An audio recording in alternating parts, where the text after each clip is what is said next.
5:45 അവിടെ എക്സ്ട്രാ ഓമിനിസ് എന്ന് പറഞ്ഞ സിസ്റ്റൈൻ ചാപ്പൽ വാതിൽ അടയ്ക്കുന്നുണ്ട്. അപ്പോൾ മുൻകാലങ്ങളിലെ ഒരു ട്രെൻഡ് അനുസരിച്ച് വത്തിക്കാനിലെ സമയം 5:45 കഴിഞ്ഞ് 7 മണിയോടുകൂടി നമുക്ക് റിസൾട്ട് അറിയാം. അത് സ്വാഭാവികമായിട്ട് ബ്ലാക്ക് സ്മോക്ക് തന്നെയായിരിക്കും. ഇതുവരെ ആദ്യത്തെ റൗണ്ടിൽ ഇതുവരെ ഒന്നും സംഭവിച്ചിട്ടില്ല. അപ്പോൾ 5:45 അടയ്ക്കുന്നു. അപ്പൊ റോബിൻ ഇവിടെ നമ്മൾ ചോദിച്ചുകൊണ്ട് അപ്പൊ നമ്മളൊരു മാക്സിമം ഒരു 1.25 മണിക്കൂർ മാത്രം അവിടെ റിപ്പോർട്ടിങ് പോയാൽ മതി. സമയം 6 മണിയാവും 6:30. വത്തിക്കാനിലെ പ്രാദേശിക സമയം 6:30 ആയിട്ടുണ്ട്. ഇനി ഒരു 30 മിനിറ്റ് മാത്രം ബാക്കിയുള്ള ഒരു ചരിത്ര നിമിഷങ്ങൾക്ക് നമുക്ക് സാക്ഷ്യം വയ്ക്കാൻ നമ്മളിങ്ങനെ റിപ്പോർട്ട് ചെയ്തുകൊണ്ടിരിക്കും. ഞാനൊരു 7:15 ആവുമ്പോഴത്തേക്കും പുക ഉയരും. 7:30 ആവുന്നു, ഒന്നും സംഭവിക്കുന്നില്ല.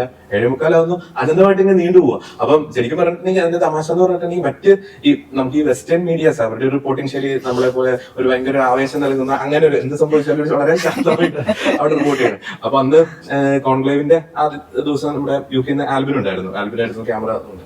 അപ്പം ഞാൻ അവിടെ നിന്ന് ഇങ്ങനെ ഭയങ്കരമായിട്ട് ആവേശത്തോടുകൂടി ഇപ്പൊ സംഭവിക്കും നമ്മൾ പ്രാർത്ഥനയോടെ കാത്തിരിക്കുക എന്നൊക്കെ വളരെ ആവേശത്തോടുകൂടി ഇങ്ങനെ റിപ്പോർട്ട് ചെയ്തുകൊണ്ടിരിക്കുന്നു. അടുത്തുള്ള മറ്റേ ഇറ്റലിയിൽ നിന്നും പല സ്ഥലത്തുനിന്ന് ആൾക്കാർ ഇയാളെന്തീ പറഞ്ഞുകൊണ്ടിരിക്കുന്നു ഇത് വർഷം ബഹളം വെക്കാൻ ഉള്ളതെന്ന് ചോദിച്ചു. അപ്പൊ കുറച്ച് കഴിഞ്ഞപ്പോഴത്തേക്കും പിന്നെ ഞാൻ അവിടെ ബിഗ് സ്ക്രീനിന്റെ അടിയിൽ നിന്നാണ് റിപ്പോർട്ട് ചെയ്യുന്നത്. കുറച്ച് കഴിയുമ്പോഴത്തേക്കും നമ്മുടെ ചുറ്റും വലിയൊരു ആൾക്കൂട്ടായി. പിന്നെ എനിക്ക് ടെൻഷനായി. ഇപ്പം നമുക്കറിയാം നമ്മളിപ്പോ കേരളത്തിലൊക്കെ ഇലക്ഷനൊക്കെ റിപ്പോർട്ട് ചെയ്യുമ്പോൾ നമുക്കറിയാം ഇന്ന പഞ്ചായത്തിൽ എണ്ണൽ വരുന്നു, അപ്പൊ UDF ആയിരിക്കുമ്പോൾ എന്തെങ്കിലുമൊക്കെ പറയാനുണ്ടാവും. ഇത് നമുക്ക് ഒന്ന് കാരണം അത്രമാത്രം സീക്രട്ട് ആയിട്ട് നടക്കുന്ന കാര്യമാണ്. അതിലുള്ള എന്താണ് നടക്കുന്നത് നമുക്ക് അതാണ് എടുത്തു പറയേണ്ട ഒരു കാര്യം. കോൺക്ലേവിന്റെ സീക്രസി.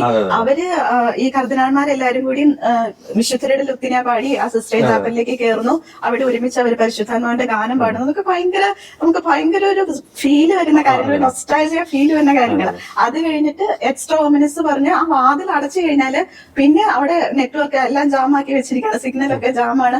പിന്നെ ആർക്കും പുറലോകമായിട്ട് ഒരു ബന്ധമില്ല. അതിന്റെ ഉള്ളിൽ എന്താ നടക്കുന്നതെന്ന് സ്വർഗത്തിനും അതിന്റെ ഉള്ളവർക്ക് മാത്രമേ അറിയുള്ളൂ. ആദ്യത്തെ ഘട്ടത്തിൽ ഇപ്പം റോബിൻ ചോദിച്ചുകൊണ്ടിരിക്കും നമുക്ക് എന്തായിരിക്കും സംഭവിക്കുന്നത്, എപ്പോ വരും. അപ്പൊ കുറച്ചൊക്കെ കഴിയുമ്പോഴത്തേക്കും ഒരു 1.5 മണിക്കൂർ എന്തെങ്കിലും സ്റ്റോക്ക് കഴിഞ്ഞോണ്ടിരിക്കുക. പിന്നെ മുൻ കോൺക്ലേവിലെ ചില ചരിത്രമൊക്കെ പറഞ്ഞിട്ട് നമ്മൾ പിടിച്ചിരിക്കുക. ഞാൻ പ്രാർത്ഥിക്കുന്നത് എത്രയും പെട്ടെന്ന് പോകാൻ ഇനി കുറെ കൊണ്ട് നീണ്ടു അല്ല, അത് കണ്ട ആളുകള് പറഞ്ഞു അവർക്ക് തന്നെ ഇത് മനസ്സിലായി.